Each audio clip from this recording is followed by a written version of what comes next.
মনোবীক্ষণ polyclinic, চিকিৎসার জগতে এক দশক। এখন এখানে সব বিষয়ে ডাক্তারবাবু একসাথে তলায়। ফোন করুন 7477799515 এই নম্বরে।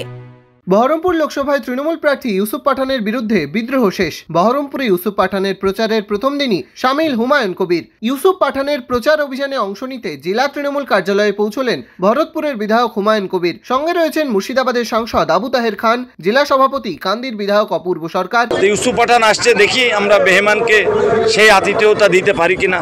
আমাদের জেলার মানুষ মেহমানকে যে কদর করে সেই কদর করছে কিনা নিশ্চয়ই আমরা অনুধাবন করব এবং আমরা আশা করব মুর্শিদাবাদের মানুষ দুহাত তুলে মমতা বন্দ্যোপাধ্যায়ের অত্যন্ত আপনজন স্নেহধন্য প্রার্থী, তাকে নিশ্চয়ই মুর্শিদাবাদের মানুষ আপন করে নেবে। এদিন বহরমপুর টেক্সটাইল মোড়ে বহরমপুর লোকসভা কেন্দ্রের তৃণমূল কংগ্রেসের প্রার্থী ইউসুফ পাঠানকে সংবর্ধনা দেওয়া হবে। সেই সভায় উপস্থিত থাকবেন হুমায়ুন কবিরও। আজকে বহরমপুর লোকসভার ক্যান্ডিডেট ইউসুফ পাঠান আসছে, তার সবে পরিচিতি পর্বটা আজকে আমাদের ডিস্ট্রিক্ট প্রেসিডেন্ট অপূর্ব সরকারের নেতৃত্বে।